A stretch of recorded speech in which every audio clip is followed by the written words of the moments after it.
बार बार निकलने वाले डिटैचेबल दांतों से परेशान हैं और चाहते हैं बस 4 दिनों में ही मजबूत और चमचमाते हुए फिक्स टीथ। तो आज के इस एपिसोड में मिल सकता है आपको आपकी इस परेशानी का समाधान, क्योंकि संजीवनी की डेंटल केयर सीरीज में आज बात करेंगे कैसे बस 4 दिनों में ही आप पा सकते हैं फिक्स टीथ। हेलो, हाय, नमस्कार।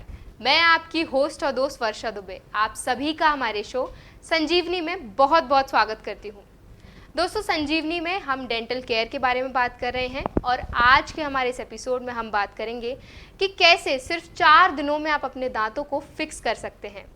आज इन्हीं सभी विषयों पर हमसे बात करने के लिए हमारे साथ मौजूद हैं डॉक्टर सैफ सैयद। आई स्माइल डेंटल सेंटर पिछले 10 साल से सफलतापूर्वक चल रही प्रैक्टिस है।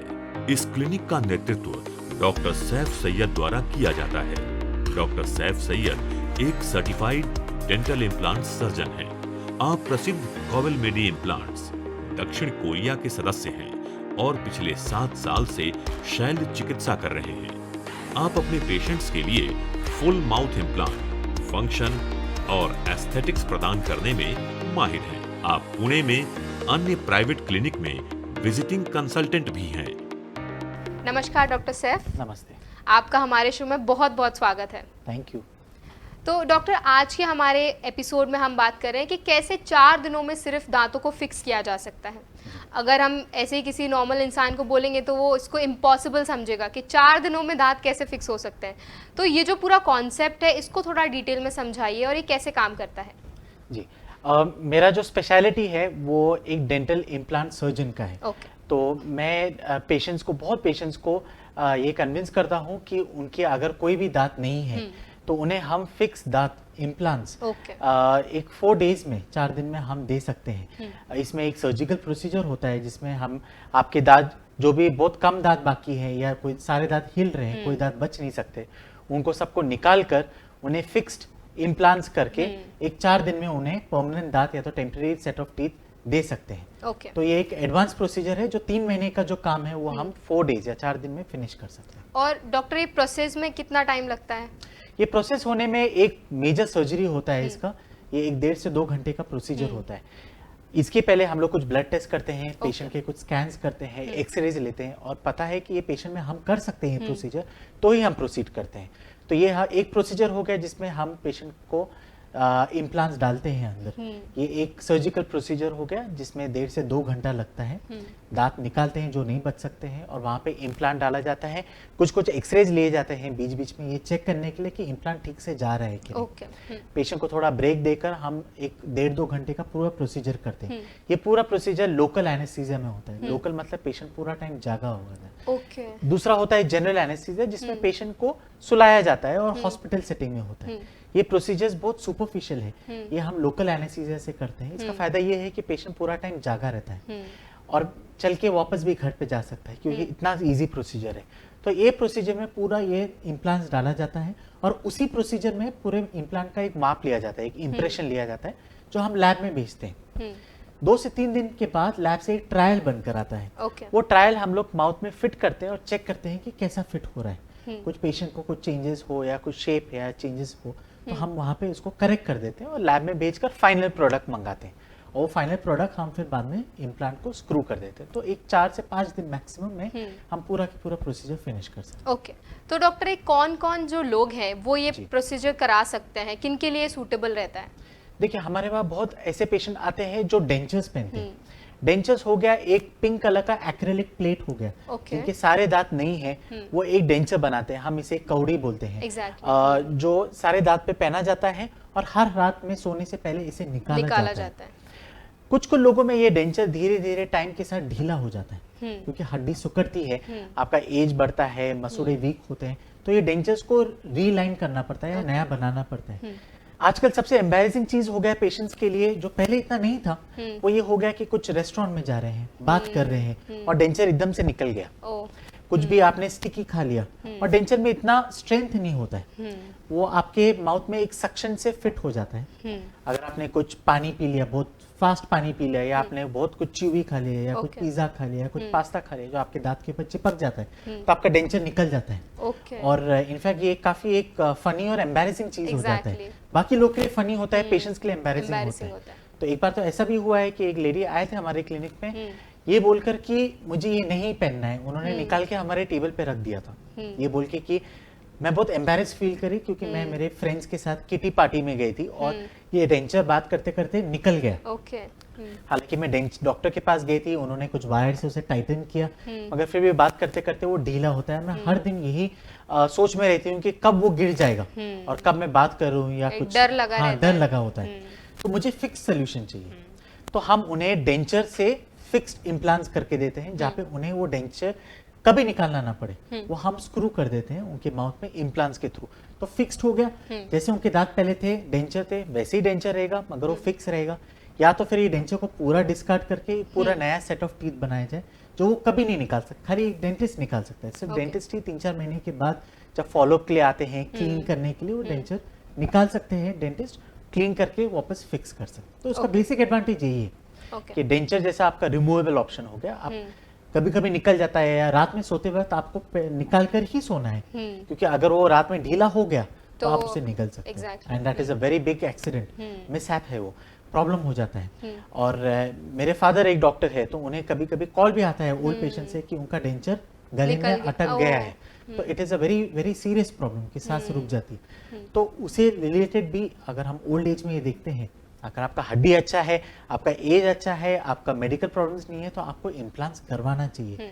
डेंचर्स रिमूवेबल ऑप्शन नहीं रखना चाहिए, क्योंकि अगर आपने बात करते करते गिर गया, हो गया या खो गया, कुछ पेशेंट्स है जो 70 इयर्स के अबव है, कुछ पेशेंट को अल्जाइमर्स है, उनको याद नहीं होता उन्होंने डेंचर्स कहाँ रखा है, उन्होंने बॉक्स में रख दिया, कुछ काम करने चले गए, उनको पता ही नहीं कि कहाँ है, और दिन बिक जाते हैं, उनके फैमिली मेंबर ये आके पूछते कि पता नहीं उन्होंने कहाँ डेंचर रखा, भूल जाते हैं।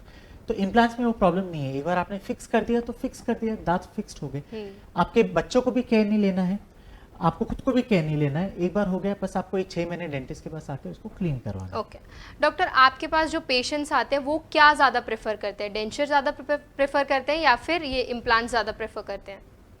डेंचर्स इसीलिए प्रेफर करते हैं क्योंकि एक डर है, उन्हें पता नहीं है कि इम्प्लांट्स अभी भी क्या है as an option. Frankly India में as compare to the west, जहाँ पे बहुत रूटीनली इम्प्लांट्स होते हैं, इंडिया में भी होते हैं, मगर इतना पेस पे नहीं होते हैं। जनरल अवेयरनेस जो है पेशेंट्स में वो कम है, पर अब जितना यूट्यूब आ गया है, फेसबुक आ गया है, एजुकेशन मटेरियल्स आके लोगों को और अवेयरनेस आ रहा है। मेन चीज तो डर का है, क्या ये एज पे मुझे और कुछ हो जाएगा क्या, या मुझे ब्लीडिंग बहुत हो जाएगा, या मुझे ऐसा कुछ हो जाएगा जिससे मैं जितना खा पा रही हूँ या खा पा रहा हूँ उतना भी नहीं खा पाऊंगा। तो कुछ डर है, कुछ मिथ्स है जो हम लोग सॉल्व करते हैं क्लिनिक पे, जो अगर वो ओवरकम कर लिया पेशेंट ने तो वो इम्प्लांट्स कर सकते हैं। डर मेरे हिसाब से सबसे नंबर 1 रीजन है जो पेशेंट्स को लगता है कि वो उनको नहीं करना चाहिए इम्प्लांट्स। सेकंड है अफोर्डेबिलिटी। डेंटल इम्प्लांट्स एक प्रीमियम डेंटल सर्विस है जो कुछ पेशेंट्स अफोर्ड नहीं कर पाते हैं। हम लोग जो इम्प्लांट्स यूज करते हैं हमारे क्लिनिक में वो इम्पोर्टेड है, जो साउथ कोरियन इम्प्लांट्स है, जिनका ड्यूरेबिलिटी है, परफॉर्मेंस वैसा है, बहुत इयर्स ऑफ सर्विस है। इंडिया में इम्प्लांट्स 2-3 साल से बनना स्टार्ट हुए, तो उनका ड्यूरेबिलिटी और परफॉर्मेंस इतना अच्छा नहीं है। तो एक कॉस्ट अटैच्ड होता है। जो भी पेशेंट्स आते हैं ओल्ड एज में, उनका एक रिटायरमेंट प्लान होता है, उनके कुछ फाइनेंसेस प्लान होते हैं। हर पेशेंट का एक डेंटल फाइनेंस प्लान नहीं होता है, क्योंकि उन्होंने कुछ मनी उनके वर्किंग ईयर्स में साइड में नहीं रखा होता है, तो उनके लिए वो डिफिकल्ट होता है, वो भी हम समझ सकते हैं। उसके लिए भी कुछ टेक्नोलॉजीज है जिसमें हम कम कॉस्ट में इम्प्लांट्स दे सकते हैं। ओके डॉक्टर, जब ये पूरा प्रोसीजर होता है तो इसमें क्या क्या प्रिकॉशंस जो है उनको ध्यान में रखना बहुत जरूरी है? देखिए, हम यही कहते हैं कि पेशेंट के साथ कोई होना चाहिए, ड्यूरिंग द सर्जरी भी बाहर कोई बैठा होना चाहिए, और एटलीस्ट 48 आवर्स तक अगर वो अकेले भी रहते हैं तो उनके नेबर्स को इन्फॉर्म करना है कि उन्होंने ये प्रोसीजर कर लिया है। हम लोग एक लेटर लिख के देते हैं पेशेंट को कि उनका ये प्रोसीजर हुआ है, अगले 24 घंटे में 48 घंटे में उनको ब्लीडिंग ज्यादा होगा, या उनको थोड़ा थोड़ा चक्कर आएगा, या उनको खाने में तकलीफ होगा, तो वो अपने कुक को बता सकते हैं या उनके नेबर्स को इन्फॉर्म कर सकते हैं अगर वो अकेले रहते हैं। बहुत सारे पेरेंट्स जो ऐसे हैं, उनके बच्चे जो है वो यूएस में है, ऑस्ट्रेलिया में है, यूके में है, उन्हें इतना एक्सेस नहीं है या तो हमें डायरेक्टली फ़ोन कर सकते हैं, या तो एट दैट वेरी मोमेंट अगर मिडिल ऑफ द नाइट है, बीच रात में कुछ प्रॉब्लम हुआ, सूजन बढ़ गया, ब्लीडिंग स्टार्ट हो गया, बहुत ईजी है ये चीज़ एड्रेस करना। मगर अगर एज रिलेटेड कोई रहा नहीं घर पे तो एटलीस्ट नेबर्स को इन्फॉर्म करना चाहिए।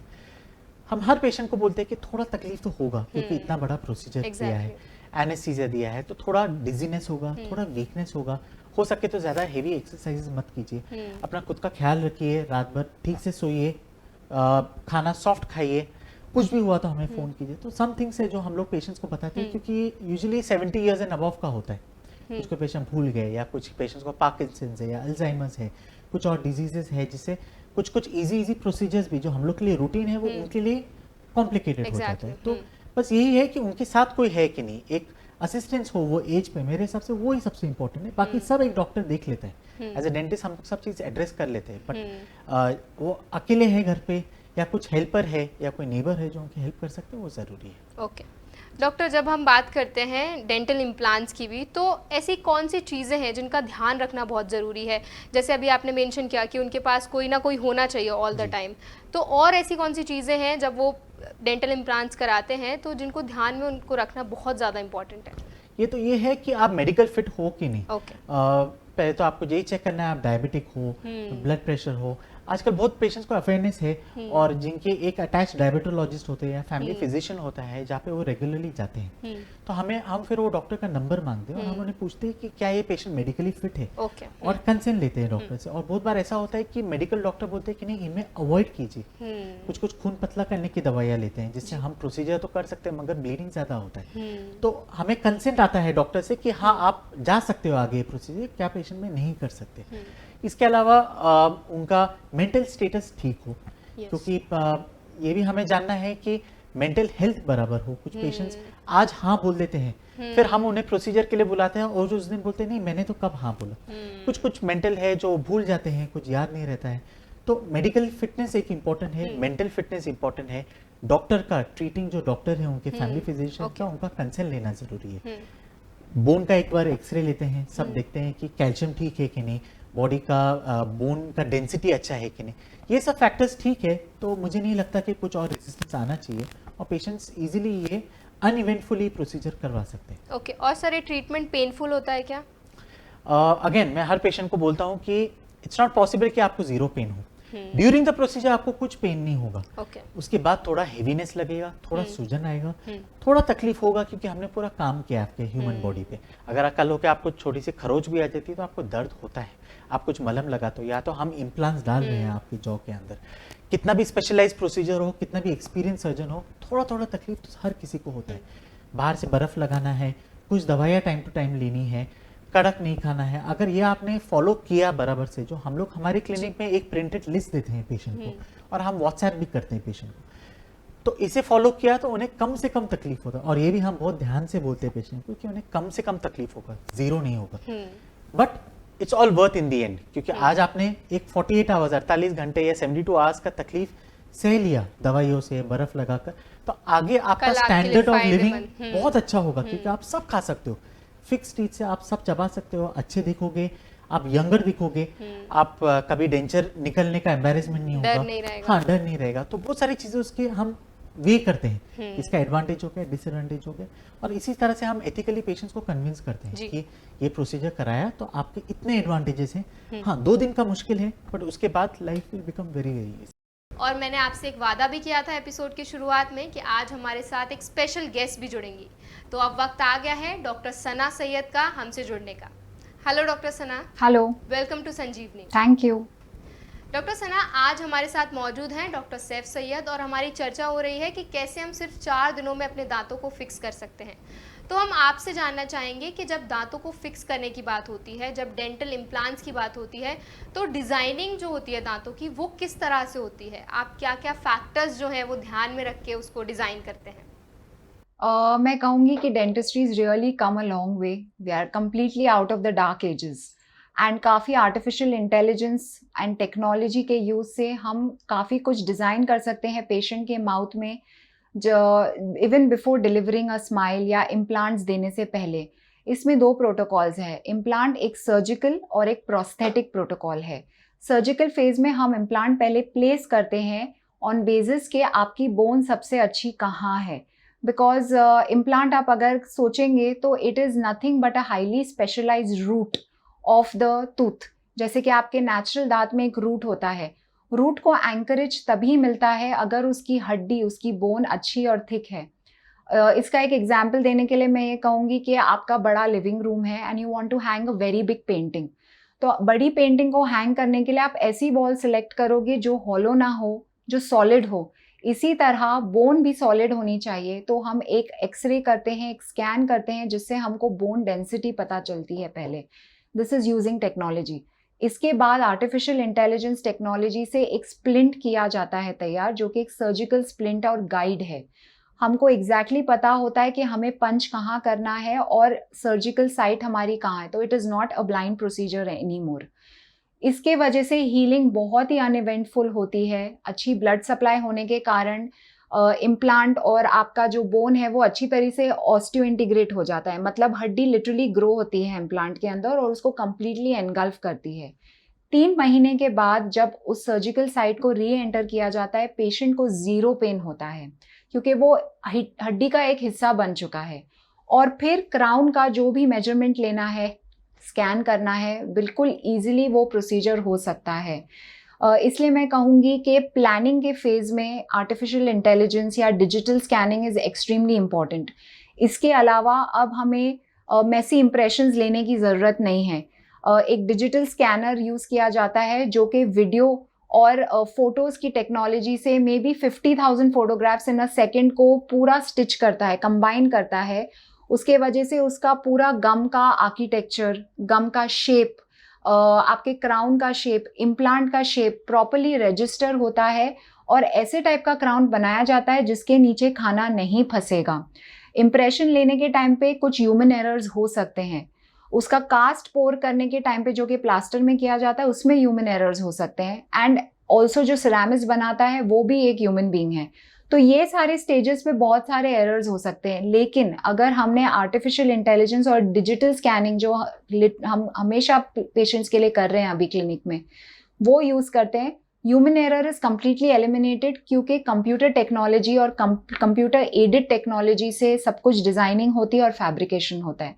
तो I think it is a beautiful technology to use और ऑलरेडी हम इसकी चेंजेस देख रहे हैं डेंटिस्ट्री में and we still have a long way to गो।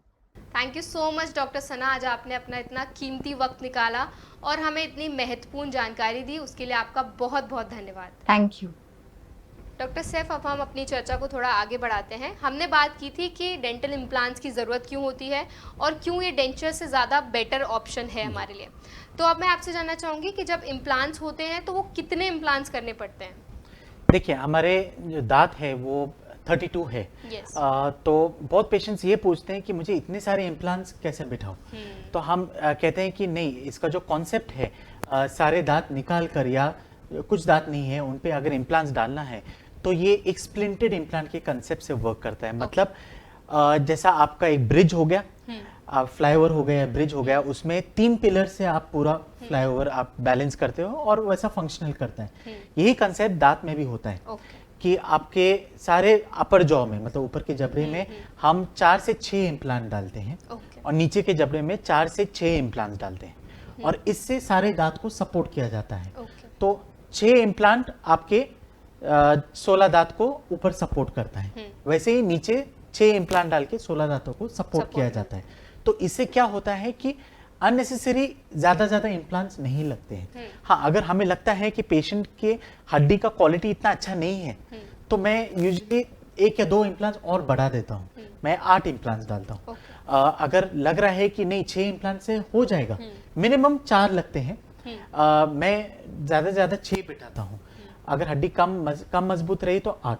तो ये 6 इम्प्लांट से हम पूरे के पूरे दांत को सपोर्ट कर सकते हैं, मगर ये जरूरी है कि ये 6 इम्प्लांट्स कहाँ डाला जाए, कौन से डायरेक्शन में डाला जाए, किस जगह पे डाला जाए।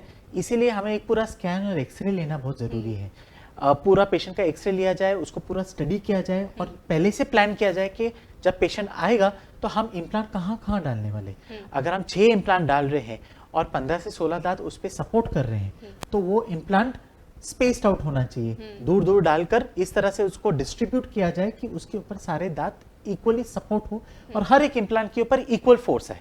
ऐसा नहीं कि सारे 6 इम्प्लांट आजू बाजू में क्लोजली बैठा दिया, इसे बैठाने के बाद बीच वाले दांतों के पे प्रेशर ज्यादा आएगा और आपका इम्प्लांट वर्क नहीं करेगा। इसी तरह लोअर में भी आपका लोअर नीचे का जो जबड़ा है वो और स्ट्रॉन्ग माना जाता है, क्योंकि हम जब बात करते हैं तो खाली नीचे का जबड़ा बात हिलता है।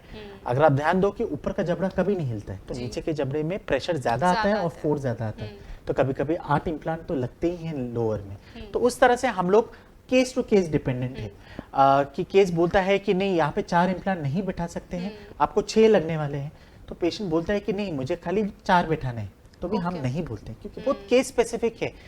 पेशेंट सिलेक्शन बहुत इंपॉर्टेंट है। ऐसा नहीं कि हर किसी में हम बैठा सकते हैं। कुछ पेशेंट में कुछ बोन कैंसर है या कुछ पिछला प्रॉब्लम्स है, वो अगर चाहे भी तो हम इम्प्लांट नहीं बिठा सकते। तो इम्प्लांट सबके लिए नहीं है। और कैसे इम्प्लांट बिठाने, कहाँ बिठाने, ये एक स्किल है, एक आर्ट है, एक इसके लिए एक एडवांस सर्जिकल ट्रेनिंग लगता है जो हम लोग एज एन इम्प्लांट सर्जन ये हम लोग ट्रेनिंग करते हैं। एक हो गया आपका रेगुलर डेंटिस्ट हो गया, दूसरे हो गए सर्जन्स। जो सर्जन्स है वो ये प्रोसीजर में स्पेशलाइज्ड होते हैं। उन्हें ये जानना होता है कि कहाँ पे डाला जाए, कहाँ पे नहीं डाला जाए, कहाँ पे डालेंगे तो कम से कम प्रॉब्लम होगा। तो ये पूरा एनालाइज करना, मैं ये कहता हूँ कि इम्प्लांट डालना बहुत इजी है, बहुत आसान है, मगर उसका प्लानिंग करना बहुत मुश्किल है। उसको आइडेंटिफाई करना बहुत एग्जैक्टली मुश्किल है। और कैसा आप डाल रहे हो, कहाँ डाल रहे हो, और वो पेशेंट पे कितना सूटेबल है वो भी ज्यादा इम्पोर्टेंट है। जी जी। तो डॉक्टर, जो आपके पास पेशेंट्स आते हैं, आई एम श्योर वो अलग अलग प्रॉब्लम्स को लेके आपके पास आते होंगे टीथ से रिलेटेड, तो कौन सी सबसे कॉमन प्रॉब्लम उनमें देखने को मिलती है? सबसे कॉमन क्या है? दांत के बीच में खाना फंस जाता है, ये सबसे बड़ा कॉमन प्रॉब्लम है जो पेशेंट्स आते हैं कि क्यों अटक जा रहा है। हमेशा हमें टूथपिक यूज करना है खाना निकालने के लिए, और टूथपिक निकालने यूज करने के बाद मसूड़ों में से खून निकलता है। तो ये एक बहुत कॉमन प्रॉब्लम हो गया जो पेशेंट्स हमारे क्लिनिक में आते हैं कंप्लेन से, और इसका वजह होता है कुछ ना कुछ कैविटी हो गया दांत के बीच में। दूसरा हो गया, जब हम सुबह में ब्रश कर रहे हैं तो खून क्यों निकलता है। कभी कभी खून तो ये भी निकलता है कि आपने नया टूथब्रश यूज किया, नया टूथब्रश यूज किया, आपने बहुत जोर से उसको घिस दिया और मसूड़ों में से हार्ड ब्रशेस हो गया।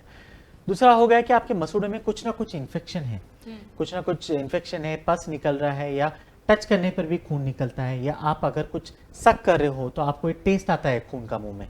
तो ये हो गया एक one of the reasons, second most common reason. और थर्ड हो गया कि दांत सेंसिटिव हो रहे हैं, ठंडा पानी नहीं पी पा रही हूँ या आइसक्रीम नहीं खा पा रहा हूँ। ये 1-2 इश्यूज हो गए जो थर्ड मोस्ट कॉमन हो गए। तो 3 मेरे हिसाब से बहुत कॉमन इश्यूज है जो पेशेंट्स यूजुअली हमारे क्लिनिक में आते हैं। ओके डॉक्टर, जब लोगों के दांतों का ये जो पूरा प्रोसीजर हो जाता है तो उनके लिए क्या आप ब्रशिंग के लिए भी कुछ एडवाइस करते हैं कि आप ऐसे ब्रशिंग करो, कुछ टेक्निक्स होती हैं, किस तरह से उनको ध्यान में रखना चाहिए? ये देखिए, अगर जब भी कोई डेंटिस्ट ने काम किया है आपके माउथ में, उन्होंने कुछ ना कुछ आर्टिफिशियल डाला है।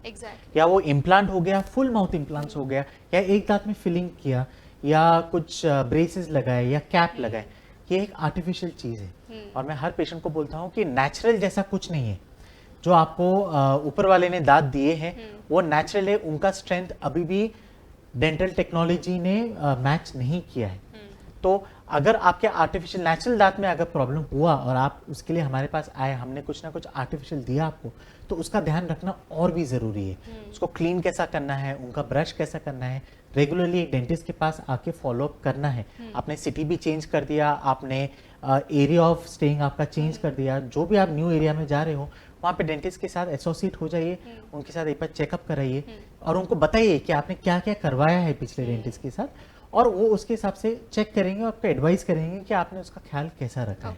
So nothing replaces natural teeth. अगर आपने नेचुरल को मेंटेन किया है, एवरी 6 मंथ्स डेंटिस्ट के पास गए, तो आपको कम से कम प्रॉब्लम होगा, कम से कम आर्टिफिशियल लगेगा आपके माउथ में। जितना आपने इग्नोर किया, जितना आपको कैविटीज है, उतना आपको डेंटल ट्रीटमेंट लगेगा। हाँ, डेंटल ट्रीटमेंट इम्प्लांट्स जो है, जैसा मैंने कहा, बहुत नेचुरल चीज है। दांत के कलर के फिलिंग्स हो गए, वो बहुत नेचुरल है। क्राउन जो लैब से बनकर आते हैं वो बहुत नेचुरल है, दांत के जैसे दिखते हैं, स्ट्रेंथ भी बहुत अच्छा है, बट नथिंग लाइक नेचुरली। तो मैं हर पेशेंट को ये बोलता हूँ कि उसका एक्स्ट्रा ख्याल आपको घर पे रखना है। डॉक्टर, सर्जरी के बाद आप क्या कोई मेडिसिन या पेन किलर्स भी देते हैं? यस, पेशेंट को एक एंटीबायोटिक का कोर्स देना पड़ता है। क्या होता है कि इतना हम ओपन करते हैं, काम करते हैं, वी क्लोज द एरिया, तो इन्फेक्शन के चांसेस होते हैं। और इन्फेक्शन एक ऐसी चीज़ है जो बहुत कॉम्प्लिकेटेड हो जाता है और होने के चांस है, और आपके इम्प्लांट को पूरा के पूरा डैमेज कर देता है। तो एक एंटीबायोटिक कोर्स 3 डेज का या 5 डेज का देना ही होता है पेशेंट को, जो उन्हें दिन में 2 टाइम लेना होता है, एक सुबह में नाश्ते के बाद, एक रात के खाने के बाद, प्लस एक पेन किलर का भी, ताकि उनका वे ऑफ लिविंग अगले 48 आवर्स या 72 आवर्स तक ईजी हो। प्लस बहुत लोगों को सूजन आता है, सूजन के लिए भी हम लोग स्वेलिंग जो आता है हमारे प्रोसीजर के बाद, उसके लिए लो डोज स्टेरॉइड भी देते हैं, वो अगर पेशेंट कंफर्टेबल हो लेने के लिए तो ही हम देते हैं। अदरवाइज एंटीबायोटिक और पेन किलर का एक कोर्स 3 डेज या 5 डेज का कंपलसरी देना पड़ता है। ओके। क्या कोई माउथ वॉश वगैरह भी आप रिकमेंड करते हैं? फर्स्ट 48 आवर्स नहीं, कुछ भी नहीं, खाली मेडिसिन लेना है, इनफैक्ट ब्रश भी नहीं करना है, क्योंकि कुछ नया नया काम किया होता है वहाँ पे सब चीजें बहुत डेलिकेट होती है, तो डायरेक्टली ब्रश वहाँ पे घुमाना नहीं है।